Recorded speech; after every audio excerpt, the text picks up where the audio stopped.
People told themselves their past with stories, explained their present with stories, foretold the future with stories. The best place by the fire was kept for the storyteller.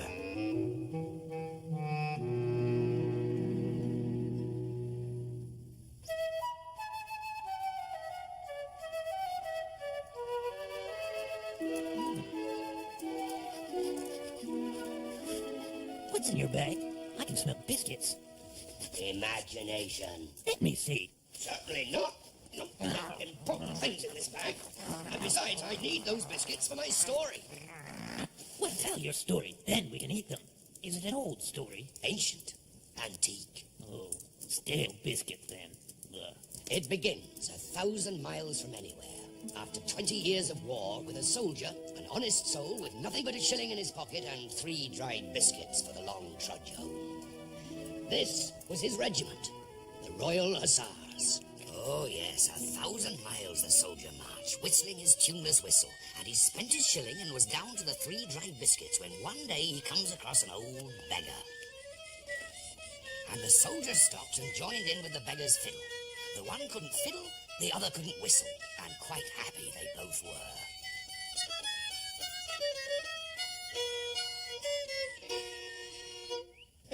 A merry tune. Is it worth a farthing? More. No, I can give you nothing.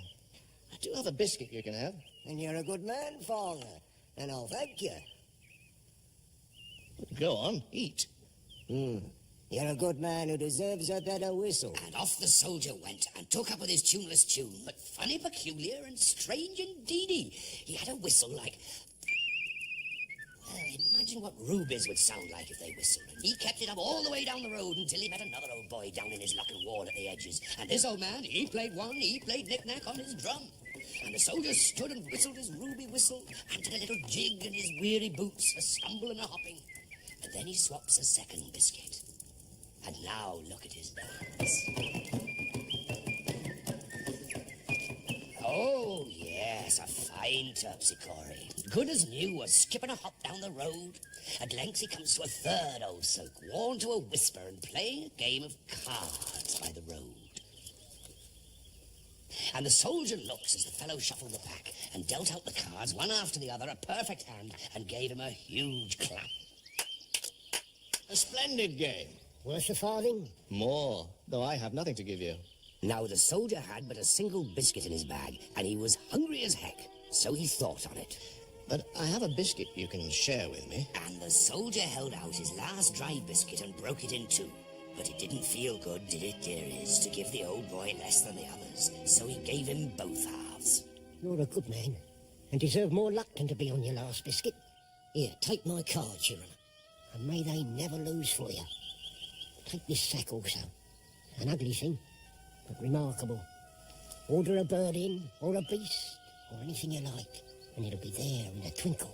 And off he went, a skipping, a whistle, and a light heart, and an empty sack, and walked a warm night and a bright day, and came to a river. Keith! Boy! Get in my sack!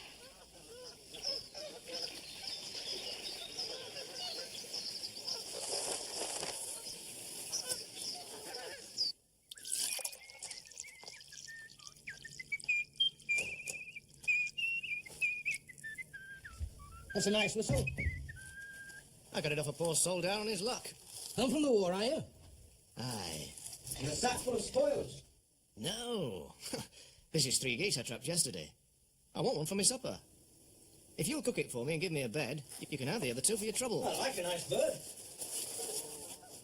Be sure to bring back the sack.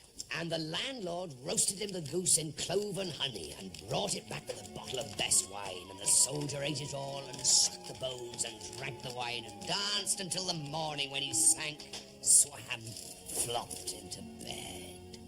3 days later, he woke up and looked out of the window, and there on the hill he saw a palace. Thought I heard you. Is that well, soldier? Not bad, not bad. Whose palace is that? Why are the windows all smashed? That's the Tsar's palace. It was once a place of waltzes and chandeliers and fabulous parties. Now the devils have it for their card games. Devils? Devils. Every night they tumble in and scream and shout and play at cards. No decent folk go near, they're so devilish. It's a nice palace. Someone should deal with those devils. An army tried. In the morning there was nothing left but shadows, and that's the truth. These are devilish devils, and gamblers too. I think I'll take a closer look. Well, that's folly. Folly or not, the soldier goes, sack on his shoulder, whistle on his lips, into the palace. And inside, it's very quiet, as if the walls were holding their breath and waiting.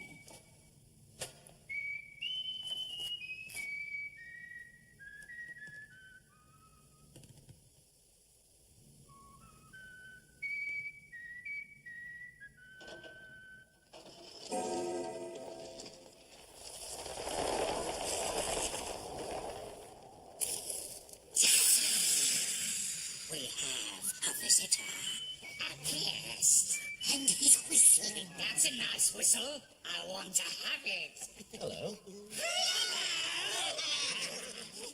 I hear you like a game of cards. Oh. What shall we play for? His soul, his whistle, his teeth. I collect teeth. Fair enough. And what will you stake? We've got 40 barrels of gold. Any good? Very good. Fetch the coppers.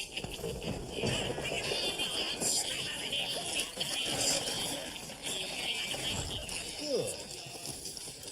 Let's play then. And with that, they settled down to business. The soldier dealt the cards and won. My own, eh? And won again. Is he cheating? Well, I am, and I'm still losing. Me too. Deal again. Certainly. And he did. And he won. And the devils got into the kind of fume only devils can get in. Fume, fume, fume. He won game after game while the devils cheated to high heaven and low hell to no avail. By the first bells of morning, the 40 barrels of gold were stacked behind the chair of the soldier, who whistled as he won. Well, my friends, I suppose we better call it a day. No, we will not. We will call it a breakfast, and you the meal. First, make sure who eats who. What do you call this? It's a sack, just a sack. Is it? Then by the grace of God, get in it.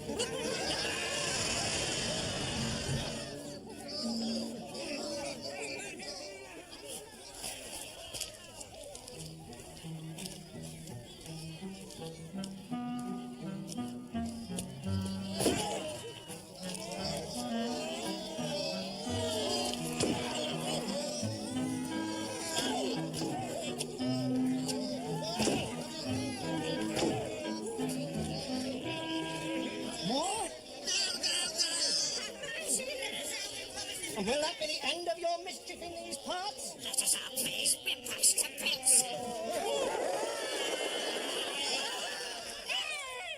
Let me go! Let me go! I won't let you go, my boy, until you swear to serve me faithfully. I swear! I swear! I'll hold you to your promise. Hey! My foot's cut off! That's right. Now off you go, and remember where you left it. The devils rushed to hell and slammed shut the doors for fear of being followed by the soldier in his sack. And they trembled and quivered and fumed, fumed, fumed. But the soldier had no time for devils. He was the toast of the town and the star of the Tsar. But howsoever life smiles on us, the last laugh is reserved for death. Oh, yes. Everything is dandy with our friend the good soldier and his magic sack. Rewarded by the Tsar, he's a rich gentleman now, a husband and a father, lives in the castle. Blessed, caressed, and couldn't be better. Until one day, because fate is fickle, one day, because fortune is cruel, his son falls into a terrible fever. He's worse. And they calls for quacks and apothecaries and healers, and soon the boy's room is full with grey beards and shaking of heads. But still the fever rages, and the boy passes into a swoon. And oh dear, the grey beards are replaced by priests mumbling and praying. And a man in black comes to measure a coffin. Oh, what shall we do? My lips are sore with praying, and my knees are weary of kneeling. And I've lost my whistle from worrying. It's the very devil, I say. The very devil. Now, where the devil's that devil of mine? I'm here, Your Excellency. Where have you sprung from? Not so much sprung as hopped, sir. You have my foot. Cure my son, and you can have it back. This is my good wife, by the way, and this is my devil. How do you do? How do you do? Yes, I saw your son was ill. Let me have a look at him. Look in here, Your Excellency. I see a small creature That's Death, Excellency. Where does he stand? at my son's feet. Ah, good. He will recover. It's when he comes to the head you must worry. Now, sprinkle some of the water from the glass on your child.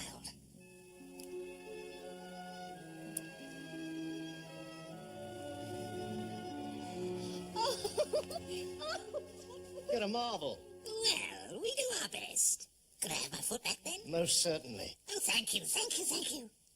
Will there be anything else, sir? Give me that glass, and I'll release you from your promise. Really? Oh, thank you. Quite nice black flowers. And so the soldier set up in his new trade as Miracle Man and travelled the world on a camel with his magic glass. Show him a sick man and he would hold up the glass. If Death sat at the foot of the bed, a quick splish-splash and up the invalid would sit, pouring out blessings. If Death stood staring at the other end, the soldier would shake his head solemnly and depart, and the relatives would mutter, what a pity, he came too late, and pay him all the same. But as often as not, he left with all happy and amazed and praising him. And it went well for the soldier until one day, far from anywhere, he gets a message from home to say the old Tsar's fallen ill and sends for him.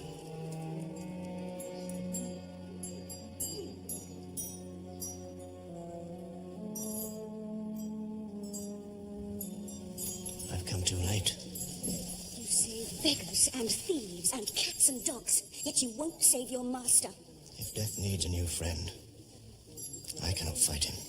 Then let me go in his place. No. The Tsar has been my friend and father. If anyone should go, it should be me.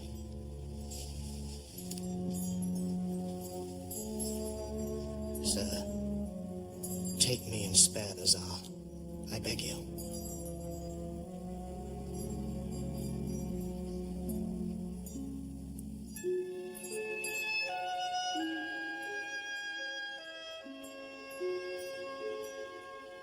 Praise be!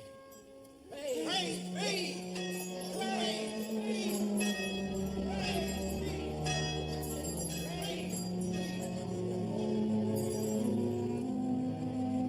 Husband, is it all up with you?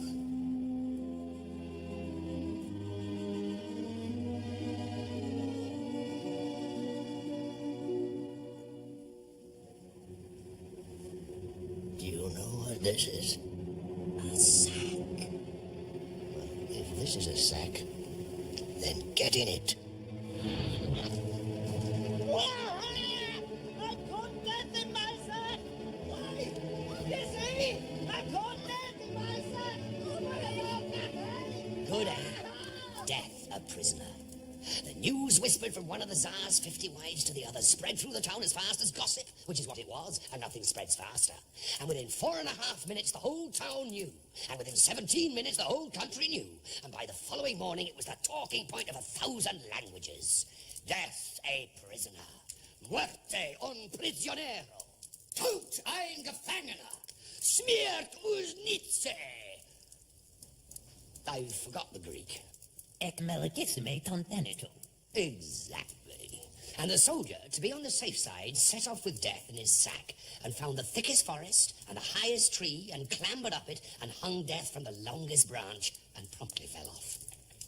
But there's nothing like Death off duty to cushion a fall. So nothing died? Nothing. The oddest battles. There were wars going on in most places, and they were very strange. At the end of a day's carnage, flashing swords and explosions, the air thick with arrows and savage swoosh of axes, nobody had died. The armies would look at each other exhausted and intact. Duels at dawn went on till midnight, when the rivals would go home confused. Crossed lovers would throw themselves off cliffs and have a long climb back. And my friend the soldier was the most famous man in the world, because suddenly everyone could live forever. He sat in his palace and whistled his ruby whistle. And then one day, looking down from his window, he sees his courtyard full of poor souls wandering. Old scrags of folk barely held together. They were waiting for death's release, and it would not come. And the soldier could not bear their sorrow. Back he went to the forest. Death? I played you a merry dance, but now you must have me and set the world to rights.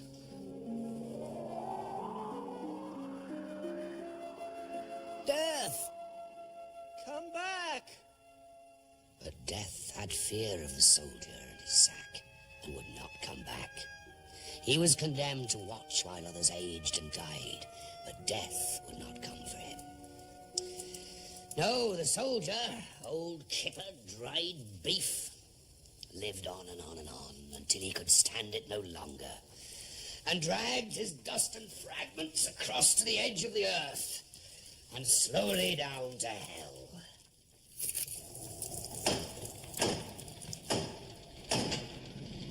Yes, A sinful soul comes to surrender his life. yes. What's that you're carrying? Nothing. An old sack. A sack!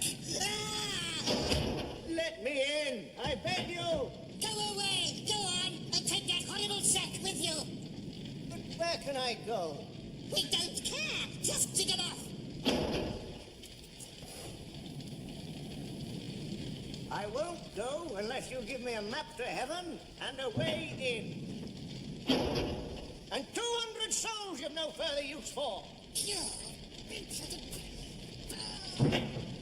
150! You know what this is. Don't wave that sack around, all right, 200! Yuck!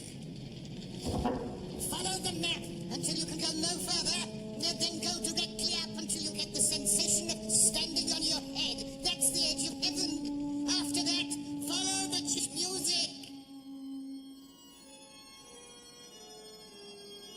Who approaches the gates of heaven? I am the soldier who took Death prisoner, and I have brought 200 souls from hell in the hope that God will forgive me and let me in with them.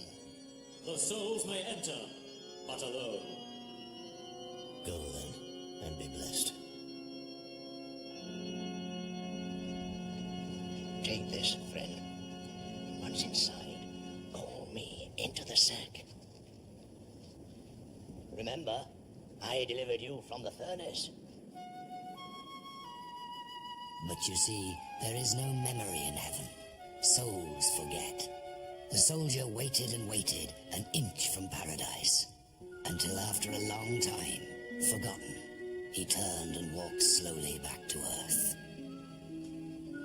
And for all I know, he wanders still. So sad. Oh, he's a rare boy, my friend the soldier. He's somewhere about his business. You sure?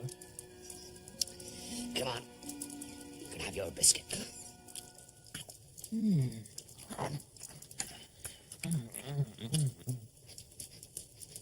Do you know what this is? A sack. Well, if it's a sack, then get in it. Just checking.